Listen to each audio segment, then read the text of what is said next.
Churchill Downs is back, and the road to the Kentucky Derby starts now. Today's video is brought to you by Assiniboia Downs Gaming and Event Center. Be sure to tune into this channel live Mondays at 8 p.m. Eastern for Monday Night Lights, hosted by Trust the Profits. Hello, everyone. Welcome to another edition of the Pick 5 Players Show. I'm your host, Michael Pellerin, a.k.a. Horse Guy Mike. This week, we're talking about Churchill Downs, finally back. No more Ellis Park, back at Churchill. We're going to be talking about the late Pick 5 this Saturday, September 16th. We have 3 graded stakes races, fantastic day of racing, welcoming back, headlined by the Iroquois and the Pocahontas. 2 great races for 2-year-olds as we prep for the Breeders' Cup and then get ready to start the trail for the Kentucky Derby. So with that said, we'll go ahead and start with the first leg of this Pick 5. And that's going to be race number 7. This is the Grade 3 Pocahontas going 1 mile on the dirt for 2-year-old fillies. And we have got a couple good horses in here. First one I want to talk about is the number 1 Empire Island, Norm Cassey, Ricardo Santana Jr. This horse on debut at Saratoga. One going 6 furlongs, 137K maiden, 89 Brisnet, won by almost a full length. Wasn't super impressive. The number is pretty par with some of the other top contenders here. I do like the odds 5-1 compared to some of the shorter prices here. And I think the breeding works well. Classic Empire. Norm Cassey's been doing fantastic work up at Saratoga. Hopefully that'll translate over to Churchill. He doesn't have a huge record in graded stakes races, but should get the setup here. Last race came from off the pace. We've got a couple front runners here. So if the pace does heat up front, Empire Island should be the one to come from off the pace. Next horse I'm going to be including is the number 7. You almost had me there.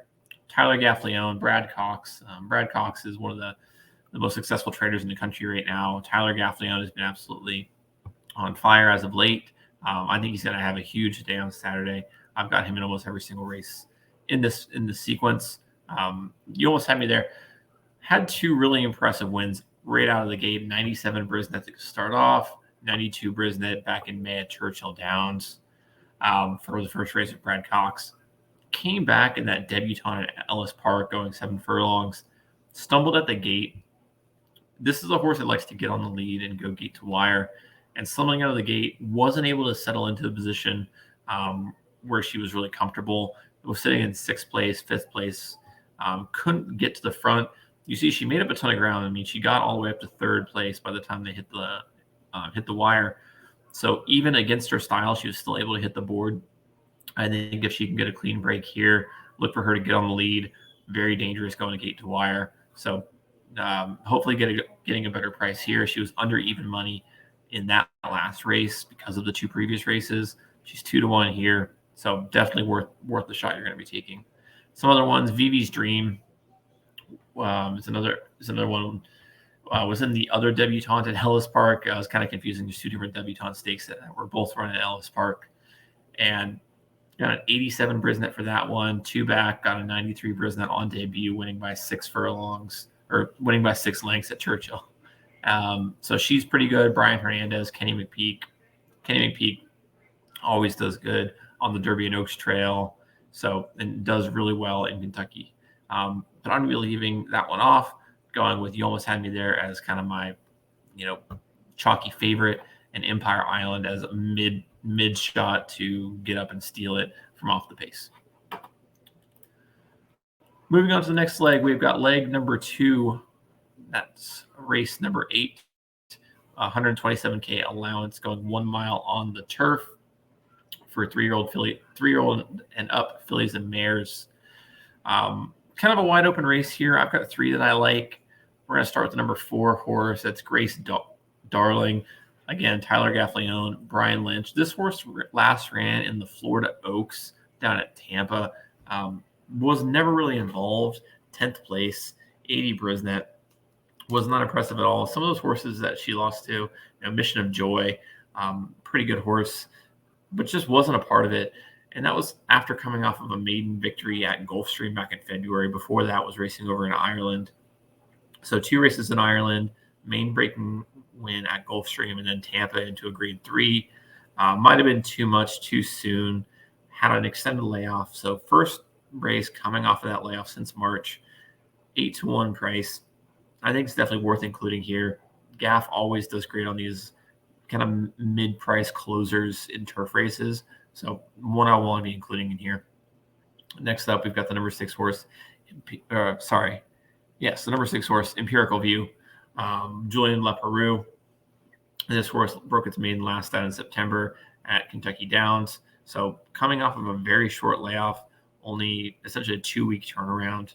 That was at 6.5 furlongs, stretching out here a little bit. Kentucky Downs always plays a little bit longer than the distance suggests because of the way that the hills and the turns run there. So 88 Brisnet. We'll see if that Kentucky Downs form translates into success on a more traditional track.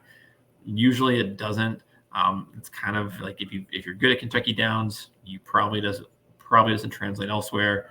Vice versa, if you're a really successful horse elsewhere, probably not going to have a good time at Kentucky Downs. But we'll take a shot here with Empirical View, the number 6 horse. And the last one we're including is the number 9, Spicy Italian. And there's a reason I like this horse at 20-1. First off, Brian Hernandez is one of the best jockeys on that Kentucky circuit. So I think he'll be doing very, very well here.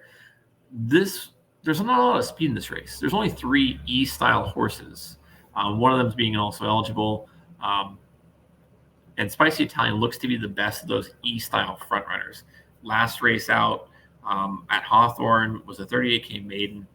Went gate to wire, essentially. Only got a 72 Brisnet back, but was pretty comfortable the entire way. Was never really asked. Won by 2 1/4. So just looking at the size of this field and this pace setup, there's a good chance this horse might go 24, 48, 25, 49 maybe, and just have a ton of energy left to come home. And my other 2 horses are deep closers. So I'm going to want a horse that's going to go against the other 2 that I have. So we've got the front running style of this horse, and then my 2 closers fading in. So that's what we're looking at here. We've got a couple MTOs that, if they draw in, are pretty interesting.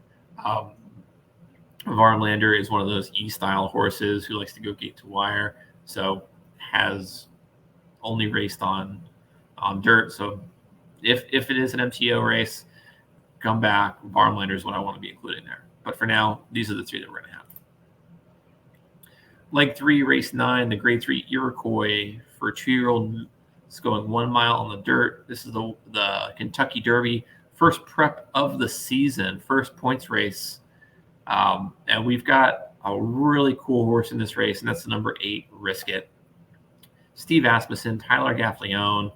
This horse is by Gunrunner, was a $500,000 purchase. Just fired a bullet workout on September 4th at Saratoga. Everything's trending positively for this horse. Got the breeding, got the jockey, got the trainer. And it won its debut at Saratoga really impressively. 91 Brisnet, winning by 4.5 lengths. That's incredibly impressive. 4.5 length victory in that type of race to still get that high of a number is pretty incredible. And that's why Risk It is my single for this whole sequence. I think it's got a ton in the tank. You're getting one of the hottest sires of the past couple of years in Gunrunner, Tyler Gaffleone, who's one of the hottest jockeys right now, and Steve Asmussen at Churchill, always a good bet. So Risk It is going to be my stone cold single for this sequence. None of the other ones really stood out to me. Patriot Spirit for Michael Campbell. Okay. Gettysburg Address. Okay. None of these horses have the numbers even close to Risk It, the pedigree, the training, the jockey, anything. So Risk It, stone cold single here in this sequence. Moving on to leg 4, race number 10, the grade 3 Locust Grove, going 1 mile and 16th on the dirt for fillies and mares 3-year-old and up. We've got some of the classic older fillies in this race. We've got Pauline's Pearl, Search Results. I'm going to fade Search Results as the favorite in this race. I've liked her. I bet her in her past 2 races coming back off of that layoff, and she's kind of failed me both of those times. So, fool me once, shame on you. Fool me twice, shame on me. Maybe this is the time where she turns the tables, but I think there's better options here. Directly to her inside, Ledavita, who beat her last out in that Molly Pletcher at Monmouth Park in that grade 3. Got a 99 Brisnet that day. So she's 7-2. Search result is 3-1. I'm going to take the higher price. Who beat her, is in really good form right now. To her inside of that, Pauline's Pearl, who had a really good race in that Florida Elite at Ellis Park. So staying in Kentucky in that same circuit, has been doing well. Was racing in the La Troyenne, where she didn't really perform well. That was her first race at Churchill after being at Santa Anita in March. So who knows? She's in kind of good form right now. Her speed figures aren't as high as, say, Search Results for La Vida. But I think she's got a good chance to come from off the pace. She tends to sit mid-pack. So I do think there might be a little bit of a hot pace here with Search Results and some other ones on the front end. So Pauline's Pearl should be in a good position there. But Pauline's Pearl, La Vida, and then moving to the outside, the number 10 horse, that's Falconet for Todd Pletcher. Really great race in the last one at Ellis Park on August 13th. Got a 96 Brisnet, 2 back on an 88 Brisnet at Pimlico. Got 4th that day. Kind of a throw up a clunker, but 3 back Aqueduct, 104 Brisnet. Won that race by 2 1/4, going 1 1/8. So the cutback in distance to 1 16, kind of that sweet spot where this horse has been running for a while now. This is a move up in class. Hasn't raced in a graded stakes race since November of last year. Has been running in listed stakes, overnight stakes. So a little bit of a step up in company, but has the speed figures to be competitive here. And at 6-1, definitely one I want to be including. And if I'm fading Search Results, then I have the luxury here of going a little bit deeper in some of my other choices. Moving on to the last leg number 5, race 11. 120K maiden for 2-year-olds going 6 furlongs on the dirt. All of these horses are basically first-time starters. I think there's only one horse in here who is not a first-time starter, and I don't consider myself to be an expert on handicapping these newbies based purely on pedigree and workouts. I looked at a couple different things here, but this is the one I'm going to try to go deep on. Hopefully we can get to this last leg and just survive with essentially the favorites here. Number 1, Intricate. Again, Tyler Gaffleone, Brendan Walsh, another gun runner, 280K purchase. Has been firing some good workouts. Had a 47 4-furlong work at Churchill last week. 2 back in August. Nearly fired a bullet workout. So working out well, good breeding, good trainer jockey combo. Gun runners are 17% on debut. Definitely one I want to be including here. The number 3 horse, Arena's Charm, 8-1, Joe Talamo. This was interesting. Phil D'Amato typically runs out west in California. He's based in California at Del Mar and Santa Anita. So for him to be shipping a horse to Churchill, and he's also more well known as a turf trainer. So for him to ship a horse to Churchill and to run that horse on dirt, something's got to be up here. This horse is also by Justify, who has been kind of leaning towards more of a turf pedigree, but has a lot of dirt pedigree success too. 550K purchase. Something's up with this where this is not what I want to leave off. This is definitely one I want to be including here. The dam even has 1 winner from 2 starters. I think something's up with this. I want to include the number 3, Arena's Charm, especially at 8-1. Moving deep down, we're going to go to the number 9 horse, Runaway Lights, for George Arnold, Florent Giroux by City of Light, 175K purchase. 60% starter by City of Light. Dan has one winner from 2 starters. Another one, I'm just kind of going deep here of horses with good pedigrees, good trainer jockey combos. So can't really say there's any reason that this one stands out to me. 12-1, I think, is worth including here. The one directed to the outside, Regulatory Risk, is the favorite for this race. 2-1, Flavian Pratt, Chad Brown. This horse was interesting to me because it's Clairvich Stables and Chad Brown. Again, that's a traditionally turf combo. If you see a Clairvich Chad Brown horse, that's going to be on the turf, especially with Flavian Pratt riding. Why is he debuting this horse on the dirt? I don't know. Maybe it's just Derby fever, trying to get these dirt races in to see if maybe they've got a dirt superstar, and they'll move him to the turf eventually. Omaha Beach is a sire, 26% sire for first timers. Really good stats there. I wouldn't usually, if I'm going deep, I wouldn't want to include a 2-to-1 favorite in a sequence like this. But going light elsewhere, have some other prices otherwise in the card, so I don't feel too bad about including this chalk here. And the last one I want to include that I really like, is number 12, Lim's Constitution. By Constitution, who I love as a sire, one of my favorite horses. 'Tis the Law was by Constitution. James Graham riding. Fired a bullet at Ellis on September 8th. Great workout there. All the way on the outside, 15-1. James Graham's the jockey. I think you're going to get a big price on this horse. It's going to float up. I think a lot of money is going to come in on this Chad Brown horse, especially in the sequences like this.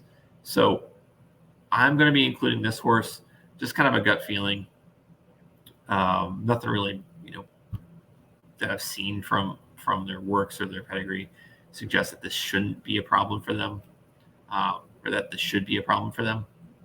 So going 5 deep here in the last leg. Hopefully we can get through our skinny legs earlier. So here's our ticket. We're going in race 7, 1 and 7. Race 8, we're going 4, 6, 9. Race 9, we're going the 8 horse. Race 10, 2, 3, 10. Race 11, 1, 3, 9, 10, 12. It's actually a $40 ticket. It says $36. It's a $40 ticket right there based on a 50-cent base.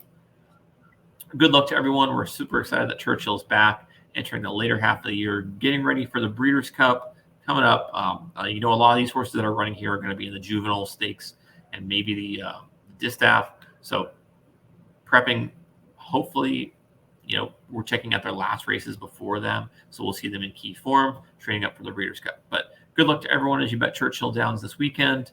Make sure to like and subscribe. Follow along at Trust the Profits on YouTube and on Twitter. Follow me at Horse Guy Mike, and comment below. Let me know who your best bet for this card is at Churchill. All right, take care. Have a great weekend.